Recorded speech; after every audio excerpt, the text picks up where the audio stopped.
Si estás entrando a mi video es porque quieres aprender cuál es la mejor configuración de OBS en la versión 31.0.2, actualizada el pasado 7 de marzo del 2025. Quédate porque te voy a explicar a detalle cuál es la mejor configuración para que hagas tus contenidos en streaming, ya sea Twitch, YouTube, Kick o cualquier plataforma, de una forma rápida, bien explicada y en un muy corto tiempo. Sin más que perder, vamos a empezar de una buena vez. Lo primero que tienes que hacer es dirigirte a la barra de navegación y escribir OBS.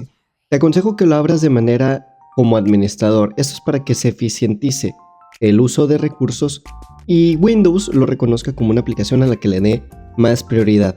Esto es aconsejable cuando tu computadora no tiene los recursos necesarios o cuando quieres aligerar un poco las cargas si vas a jugar un videojuego bastante pesado. Una vez dentro de OBS, vas a dirigirte a la pestaña de ajustes que se encuentra en la parte inferior derecha y lo primero que vas a tocar es en emisión. Te aconsejo que selecciones la plataforma en la que tú vayas a hacer streaming. Por defecto, OBS te ofrece Twitch, YouTube, Facebook, Restream.io, Twitter, Web, pero si quieres encontrar una que no esté aquí, vas a darle a mostrar a todos y aquí te aparecen absolutamente todas las plataformas de streaming para que tú la cliques y hagas tus contenidos. Te registras en la cuenta, después de registrarte vas a seleccionar el servidor automático. Esto es para que tu internet aproveche de manera eficiente el mejor servidor. Actualmente Twitch acaba de lanzar Enhanced Broadcasting. Lo que hace es que por medio de tu transmisión ayudas a que tus viewers puedan obtener la mejor configuración para sus dispositivos. Lo único que tienes que hacer es habilitar el Enhanced Broadcasting. Esto está en una versión de prueba, por lo cual te aconsejo que vayas a la descripción y leas el siguiente artículo que te voy a dejar ahí. Probablemente te pueda funcionar. En opciones avanzadas, la verdad es que yo no lo utilizo actualmente, pero si tú tienes habilitados emotes, animados o que requieran alguna configuración en específica, te aconsejo que vengas y los apliques. Esos los puedes activar súper fácil.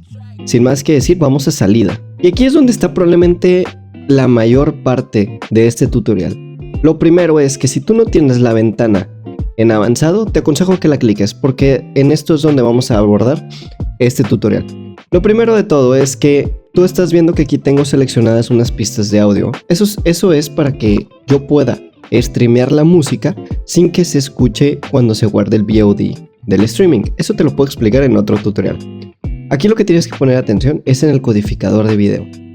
Hay varios codificadores de video. Está el QuickSync H.264, que es para computadoras que no vayan a utilizar una tarjeta gráfica o que no cuenten con tarjetas gráficas y vayas a estar utilizando los recursos de tu CPU, es decir, de tu procesador. Si tienes una tarjeta gráfica, ya sea de Nvidia o de AMD, te aconsejo que busques la opción de tu tarjeta gráfica. En este caso yo tengo una RTX 3050 y yo estoy utilizando el Nvidia NVENC H.264. Es completamente necesario ya que esto va a ofrecer una mejor calidad y un mejor rendimiento a tus streamings. En cuanto a la escala de salida, no la cambies, déjala completamente deshabilitada ya que después te voy a mostrar cuál es la que tienes que utilizar. Lo dejamos en 1920x1080 que es la calidad predefinida. Ahora vamos a los ajustes de codificación. Aquí es donde quiero que pongas mucha atención. Porque con la nueva actualización se han cambiado los nombres y más si lo tienes en español. Pero no te preocupes, te voy a explicar básicamente cuál funciona cada uno. La tasa de bits constantes, que es la CBR, mantiene un flujo de datos constante. Esto es muy ideal si vas a hacer streaming en Twitch o en YouTube que requieren un bitrate completamente estable. Esto normalmente se utiliza en videojuegos de acción o en cualquier tipo de videojuego y mantiene que no se pueda perder esa calidad que tú quieres transmitir. Después tienes los QP constante. Esta es la constante cuantización de los parámetros. Básicamente es adecuado para grabaciones y restricción de tamaño de archivo. Así que estos probablemente funcionarían más para cuando tú vas a grabar algún video. La tasa de bits variables no es recomendable para streamings porque puede generar fluctuaciones y puede haber una pérdida de calidad y estabilidad. La tasa de bits variable con una calidad de objetivo tampoco es ideal para streamings, ya que aquí hay una variabilidad en el ancho de banda. Y por último, la de sin límites y sin pérdidas. Básicamente lo que hace es que no requiere mucho almacenamiento. Te hace que a lo mejor grabes un video sin compresión para que esto pueda agarrar la mejor calidad posible. Podría ser muy bueno para cuando haces únicamente grabaciones. Te aconsejo dejarlo en CBR o tasa de bits constante, que es la idónea por todas las plataformas de streaming. La tasa de bits esta va en función a tu internet.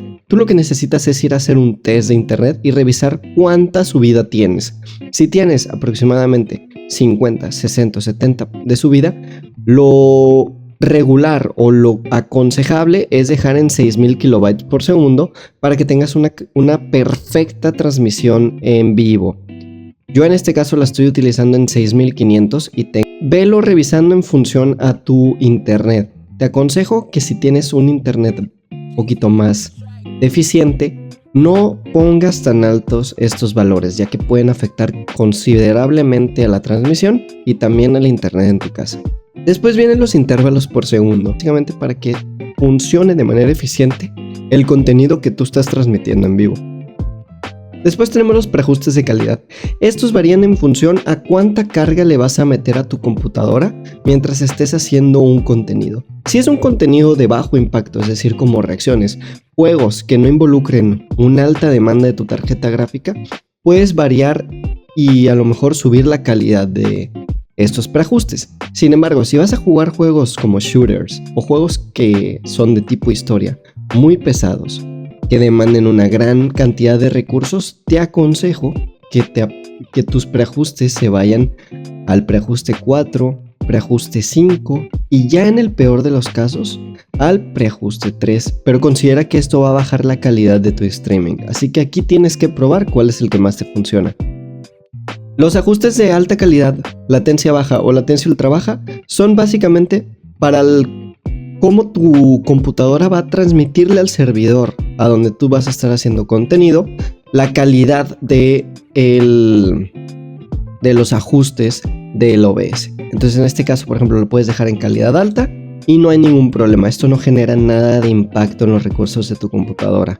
El modo multipaso, ese es el que está por defecto aprobado por todos los usuarios que utilizamos este software de transmisión de en vivo, ya que el perfil 2 pasos y resolución 1/4 mantiene un equilibrio entre la cantidad y el rendimiento de tus grabaciones y de tus transmisiones en vivo. Después, ya casi para terminar, tienes dos funciones que están aquí que se llama mira hacia adelante o look ahead o la cuantitación adaptativa. El primero funciona básicamente es que permite que tu codificador anticipe la complejidad de las escenas futuras, utilizando entre comillas inteligencia artificial predictiva para mejorar y eficientizar el ancho de banda. Pero esto va a causar un impacto sumamente considerable en tu CPU y en tu GPU, así que si no tienes una computadora lo suficientemente buena en recursos, no lo apliques. Y el segundo es que realmente ajusta dinámicamente la compresión según la complejidad del área del video. Esto lo que hace es que preserva detalles en zonas complejas y desactiva la mejor compresión para resultar una mejor calidad de imagen y ofrecer una buena eficiencia en cuanto a los recursos de tu sistema. Pero esto también puede impactar de manera negativa si tu computadora no es del todo potente. Así que esto te recomiendo lo actives según tu computadora. En lo personal, solamente he utilizado la cuantización adaptativa y no he notado bajas en los FPS. Por último, los B-frames. ¿Para qué sirve un B-frame? Básicamente es una compresión eficiente.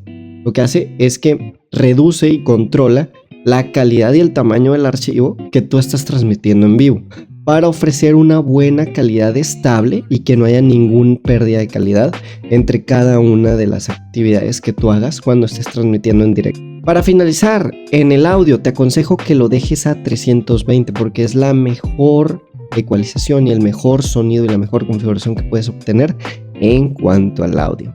De ahí en fuera, también entrando a la pestaña de audio, pero ahora de OBS, te aconsejo que lo dejes en 48 kHz. ¿Por qué? Porque es la resolución más nítida en la que tu audio puede ofrecerse al público. Aquí seleccionas cuál es tu micrófono y cuáles son tus audífonos. Y también si tienes algún otro micrófono o un auxiliar externo. Para finalizar, en video, en la resolución del lienzo te aconsejo que lo dejes en 1920x1080. Tengo que lo dejes en 1920x1080. También la resolución de salida. Y por último, los FPS. Aquí es tu decisión. Si tienes una computadora que acepte los 60 FPS, déjaselos, ponlos, porque los vas a ver y va a haber un buen cambio en la notoriedad cuando tú estés transmitiendo en vivo. Sin embargo, Si tu computadora no es tan fuerte, puedes irlo reduciendo. Te aconsejo que el mínimo que puedes poner sea 30 para que no haya un problema entre la calidad que estás mandando y el tiempo en el que se están moviendo las escenas. De ahí en fuera creo que sería todo, y esta sería la mejor configuración que tú puedes utilizar para transmitir en vivo. Si quieres más tutoriales, si quieres preparar otro video o tienes alguna duda y quieres que lo investigue, déjalo aquí en los comentarios. Y si tú también tienes alguna configuración o algo que yo no haya visto y que haya pasado por alto, te aconsejo que lo dejes en los comentarios, porque podemos utilizar esto como foro y que las demás personas también aprendan, no solo de nosotros, sino también de ustedes. Esto ha sido Ultimate Warzone, amigos. Denle un like, suscríbanse y les dejo mis redes sociales en la descripción. Hasta la próxima. Gracias por ver.